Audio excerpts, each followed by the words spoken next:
accepté de nous expliquer comment fonctionne le circuit de l'économie souterraine. Un circuit hiérarchisé. En bas de la chaîne, des tout jeunes en phase d'apprentissage. Ils les appellent les premières lignes. Les premières lignes, c'est tout ce qui est apparent, c'est tout ce qu'on voit, c'est les petits. Ils sont nos yeux, nos oreilles, sans le savoir. Ils sont obligés de nous obéir parce que c'est une forme de... c'est pour l'éducation déjà. Donc il faut que dès le bas âge, ils apprennent à écouter, qu'ils apprennent à observer. C'est tout, ils ne se posent pas de questions. On les cadre, on leur offre beaucoup de choses, pas d'argent, on leur donne pas d'argent.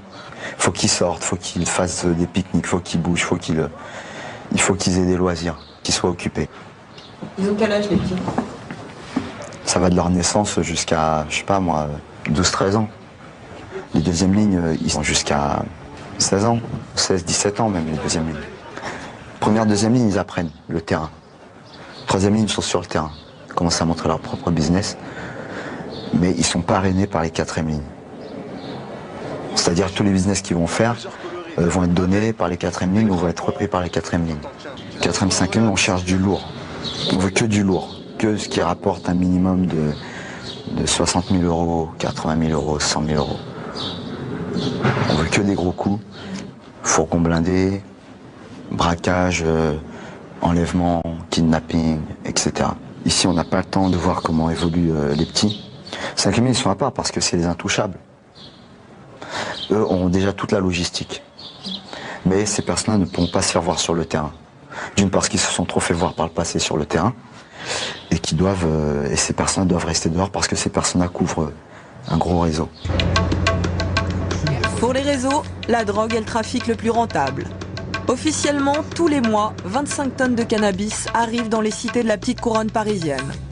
Ce que vous allez voir sur ces images est rare, il s'agit d'une transaction pour une livraison de hashish.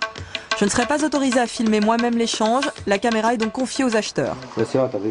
Le grossiste vient chercher la marchandise, c'est juste à 35 kilos de cannabis. Tu vas vérifier et tu me dis ce que tu en penses. L'échange a lieu à Paris, mais nous ne pouvons pas vous révéler l'endroit où cette scène a été tournée. Il y en a combien dedans?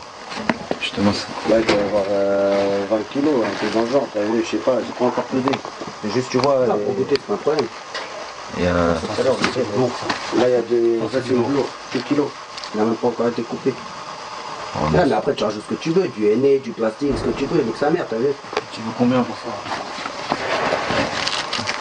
Déjà je vais peser, après on va voir pour le prix. Le montant de l'achat des 35 kilos de hashish est tenu secret. Selon nos estimations, il avoisinerait les 70 000 euros. En gros, 1 kilo de cannabis s'achète 2 000 euros sur le marché parallèle. Mais les bandes sont prudentes. Pour elles, les affaires sont devenues de plus en plus risquées. Et les crapules poursuivis. Aussi, ils multiplient les intermédiaires afin de mieux brouiller les pistes. Les crapules poursuivis. Sam a été semi-grossiste. Selon lui, le cannabis reste une activité rentable, surtout quand il est acheté en gros. Mais pour être grossiste, il faut pouvoir avancer l'argent et surtout savoir s'entourer, car le travail s'effectue toujours en équipe. Si t'as pas de thunes déjà, tu peux pas acheter, donc t'as pas de prix intéressant. Tu peux pas te faire avancer. Si tu te fais avancer, tu payes plus cher. Donc t'es obligé d'acheter cash, et quand t'achètes cash, tu payes moins cher, et ça te permet à toi après d'avancer à d'autres mecs. Il y a de l'oseille, donc l'oseille t'es obligé de le partager, parce que sinon tu te retrouves tout seul.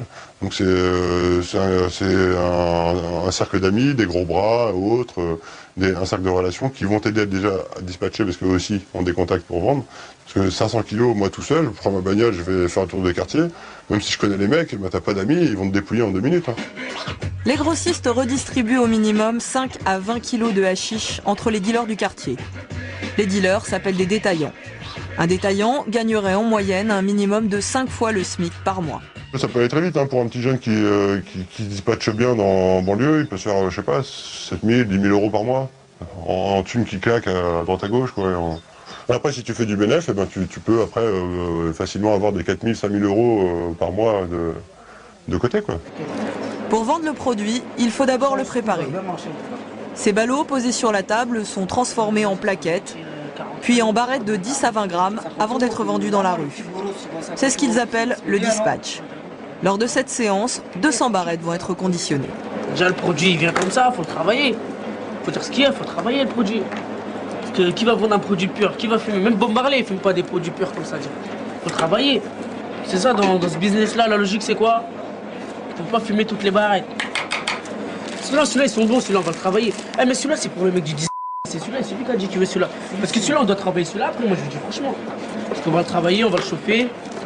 Pour se faire une marche plus confortable, une technique consiste à mélanger une barrette de drogue avec des carrés de chocolat. On n'est pas des gros consommateurs de ça. Ces lots sont destinés aux consommateurs occasionnels des beaux quartiers. Ceux qui ne le reverront pas, ils les appellent les bolos. Bien les déplumer les Parisiens, la femme de vrais boros. Non? C'est un mec du 16e en plus. C'est ça le truc de... Ah, c'est un bouffon, lui. Dans la rue, la marchandise est écoulée par petites quantités. Les détaillants n'ont jamais plus de 20 grammes sur eux. Ils appellent cela faire une passe. Vas-y. Vas-y, la prochaine. Voilà, c'est un petit billet vite fait. Histoire de, voilà. Être détaillant est un travail de fourmi avec des horaires précis et des zones de livraison déterminées. Comme la vente rapporte, les candidats sont nombreux. Généralement, quand on fait ce mode de détail-là, je parle pour les vrais détailleurs qui dépendent de cela, ben généralement, ils n'ont pas le temps, ils n'ont pas de quoi déjà investir à côté. C'est-à-dire qu'ils dépendent toujours de leur grossiste.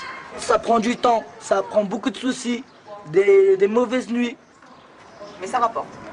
Ça rapporte X. Je répondrai pas à cette question tant que je serai pas en présence de mon avocat. Non, bref, ça c'est des questions, bref. Non, mais grosso modo. Ça peut lui rapporter jusqu'à 10 000 euros par mois, mais ça peut lui rapporter aussi que vite fait, en un mois, il peut se faire sauter. Se faire sauter signifie être interpellé par la police. Mais aujourd'hui, les jeunes sont plus discrets. Ils font tout pour ne pas être repérés. Fini les signes extérieurs de richesse, il faut préserver les affaires. Vous avez un patron, vous avez un chef d'équipe, on appelle ça un chef d'équipe, on va parler entreprise, et vous avez des ouvriers. Les ouvriers, soit ils sont réglo, c'est-à-dire ils ramènent, vous allez dans n'importe quelle entreprise, que ce soit dans la vente ou un commercial, comment il marche, c'est qu'il rapporte.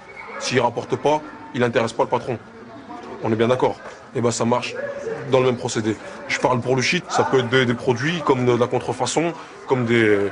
En ce moment on parle beaucoup de cigarettes, ça peut... Tout ce qui ramène de l'argent, peu importe, on ne cherche pas la provenance. C'est tout ce qui va nous ramener, tout simplement. Parce que moi, si je ne vends pas, je ne touche pas. Il ne m'appartient pas le produit, je le vends. C'est ça, et alors si jamais il y a un problème, qu'est-ce qui se passe? Il y a toujours des représailles, c'est comme dans... C'est dans tout. C'est pour ça que je vous ai dit qu'il y a des mœurs. Quelqu'un qui va s'amuser, on va dire, à prendre et à jamais rendre, ça, son compte, il est réglé. Que ce soit ici ou ailleurs, on ne fait jamais long feu. Il n'y a que les montagnes qui ne se rencontrent pas. On est bien d'accord. Et voilà ce qui arrive à ceux qui transgressent la loi du quartier.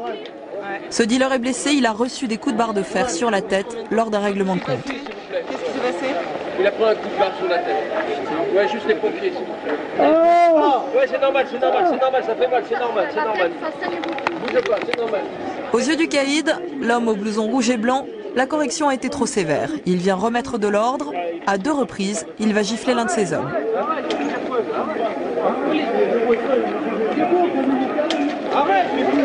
Personne n'intervient, même pas les pompiers, qui mettent à l'abri le blessé évanoui. Le plus surprenant, c'est qu'aucune plainte ne sera déposée. Ce jour-là, pour la police, il ne s'est donc officiellement rien passé. C'est dommage que la télé n'a pas été là, c'est même pas la police. On est des marionnettes et c'est la rue qui tire les ficelles.